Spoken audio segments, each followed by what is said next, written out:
TV Educa Hits, o canal da educação de Imperatriz. Olá, alunos! Tudo bem com vocês?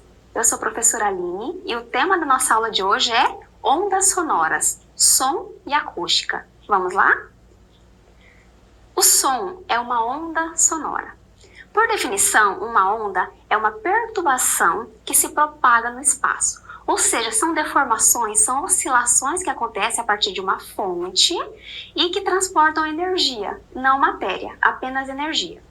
Esse movimento ondulatório pode ser propagado de diferentes formas. Vamos entender quais são as naturezas das ondas.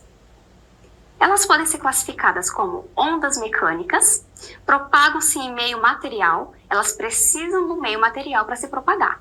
Exemplo, ondas do mar, ondas sonoras, ondas sísmicas, que são aquelas que são observáveis em terremotos. Ondas eletromagnéticas não necessitam de um meio material para se propagar. Como exemplo dessas ondas, nós temos micro-ondas, ondas de rádio, luz, raio-x, raio gama e infravermelho. As ondas sonoras, elas são chamadas assim porque nós captamos o som através da vibração do ar. Vamos entender melhor. Essas ondas, elas são originadas em vibrações de corpos materiais. Então, a vibração de uma corda de um instrumento, a vibração do ar através de uma palma.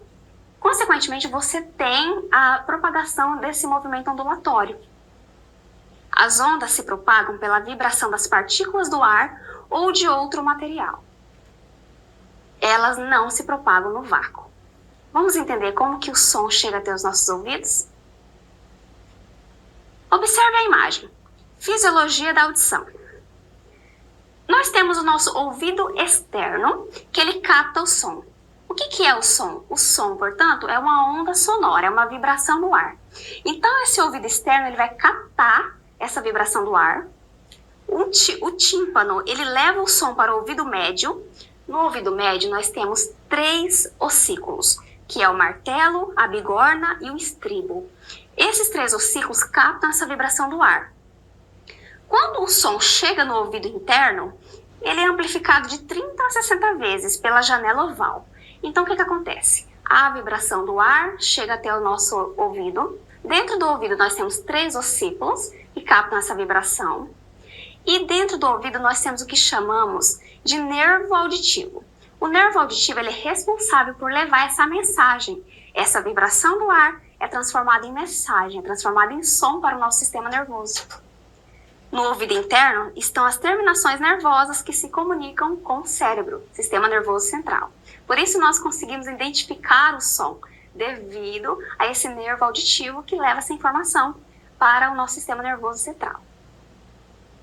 A vibração de uma corda ou elástico faz com que as partículas oscilem. Então essa vibração pode acontecer de forma que haja a compressão ou a rarefação. A compressão são regiões em que as partículas de ar ficam mais próximas. Nessas regiões nós temos maior pressão, consequentemente você tem uma região de compressão do ar. Em outras regiões nós temos a menor pressão, porque as partículas ficam mais afastadas. Quando essas partículas ficam mais afastadas, nós temos, portanto, uma região de rarefação.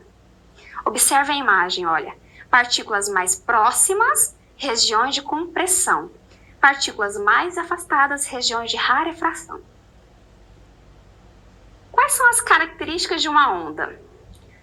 A onda, como nós podemos observar na imagem, tem diferentes regiões.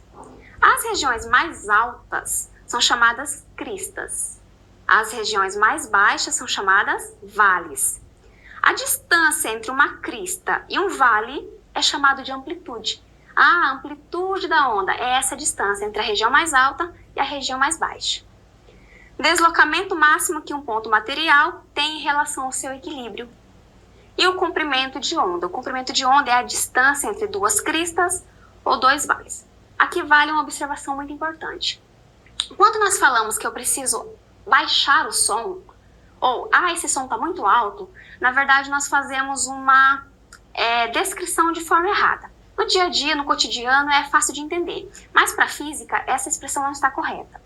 O volume do som não tem a ver com a altura do som, porque a altura tem a ver com a frequência.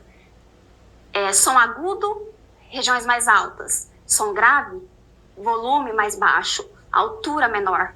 Então, nós temos essa classificação. Quando eu falo que o som é alto, na verdade, eu estou me referindo, eu estou querendo dizer que esse som é forte, porque tem a ver com a intensidade do som. Então, a intensidade é a quantidade de energia que é emitida. Então, quando eu baixo o volume do som, eu estou querendo dizer que eu estou diminuindo a quantidade de energia emitida. Portanto, eu estou diminuindo a sua intensidade. Então, quando eu falo o volume está alto, é porque o som está forte, na verdade.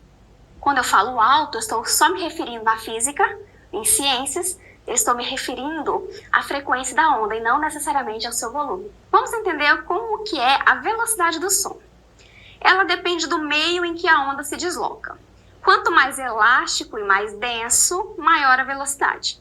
Por exemplo, o som ele se propaga uma velocidade maior em material sólido. Então, por exemplo, no ferro, em seu estado sólido, ela se propaga em 5.130 metros por segundo.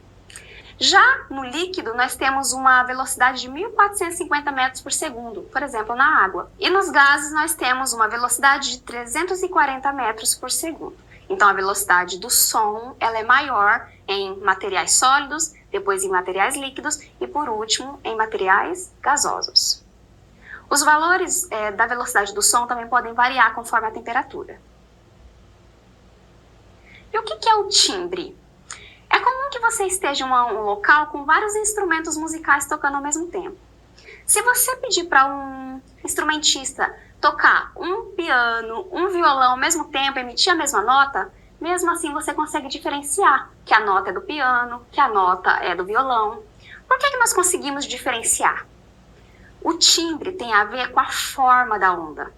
Ela permite distinguir sons de mesma frequência produzidos por instrumentos diferentes. É a forma com que essa onda se desloca. Ele é caracterizado pela composição de frequências que constitui a onda sonora emitida pelo instrumento.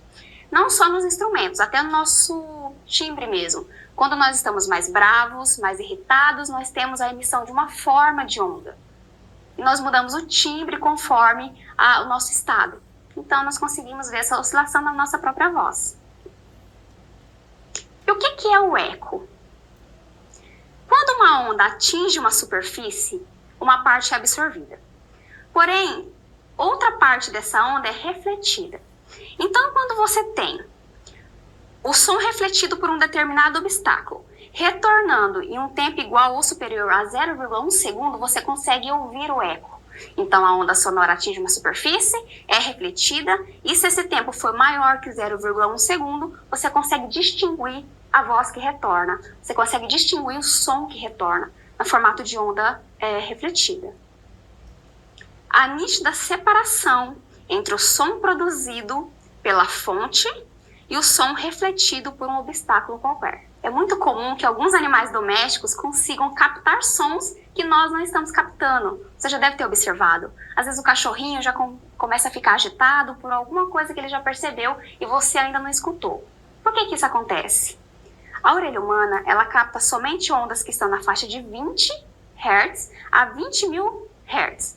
Então, se não tiver nessa frequência, nós não conseguimos captar esse som. Os sons que estão abaixo de 20 Hz são chamados de infrassons. E os sons que estão acima de 20.000 Hz são chamados de ultrassons. Vamos observar a imagem. Entre 20 e 20.000, como eu disse, é o espectro sonoro, que são de sons audíveis à orelha humana. Abaixo disso nós temos os infrassons e acima disso nós temos os ultrassons. Vamos observar alguns animais que captam som de menor frequência, portanto os infrassons, elefante, toupeira. Já no campo auditivo humano nós temos as regiões captadas pelos seres humanos apenas e acima disso alguns animais domésticos. Observem, tanto o cão como o gato eles já conseguem perceber essa captação acima de 20.000 Hz. Então você já tem esses animais captando sons chamados de ultrassons. Golfinho, morcego são os animais que captam a maior frequência sonora. Então eles conseguem captar os ultrassons. Um outro exemplo, nós temos aqui as aranhas, que também captam infrassons. Acima de 5.000 Hz já é considerado um som desagradável ao ouvido humano. É um som que pode ser classificado como som forte, lembra? Não alto, mas um som forte que torna-se desagradável. E nós aqui de novo temos o morcego como exemplo de animal que capta ultrassom. Quais são os riscos do som alto para os nossos ouvidos? Há uma clara ligação entre o excesso de barulho e o funcionamento do cérebro. Então, quando nós estamos em um ambiente com um som muito forte, nós temos ali um estado de alerta no nosso sistema nervoso. É como se você estivesse sempre em perigo, sempre enfrentando alguma situação de perigo. Se você está numa situação de alerta, o nosso corpo libera um hormônio chamado cortisol, que é o hormônio do estresse. Consequentemente, você tem perda de capacidade auditiva, alterações no humor e irritabilidade excessiva. Portanto, muito cuidado com o uso excessivo de fones de ouvido ou mesmo som ambiente extremamente forte, que pode prejudicar tanto a sua audição como também o seu humor. Vamos resolver o exercício? Observe a tirinha. Armandinho está ouvindo um som no seu aparelho. O pai chega próximo e pergunta: esqueceu dos vizinhos, Armandinho? E ele: claro que não. Até aumentei para eles ouvirem melhor. Armandinho diz que aumentou o volume do som para os vizinhos ouvirem melhor. Esse volume do som se refere a qual característica de onda sonora? O que é volume do som? Qual que é a resposta?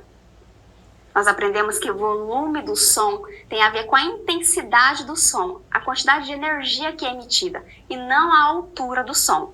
Portanto, som que nós falamos de forma errada, que é um som alto, na verdade é um som forte devido à sua intensidade. E o som alto tem a ver mais com se é agudo ou não. Som alto, na verdade, seria um som agudo. E o som baixo seria um som grave. Chegou a hora de você aparecer na TV. Por falar em som, você toca algum instrumento musical? Gosta de cantar? Explique como que a música afeta o seu humor. Alguma alteração te inspira? Muda o seu dia a dia? Você consegue ver na música uma interferência na sua vida? Grave um vídeo cantando, tocando um instrumento musical e mande pra gente no telefone que está na sua tela. Bem, essa foi a nossa aula sobre ondas sonoras. Eu espero você. Até a próxima.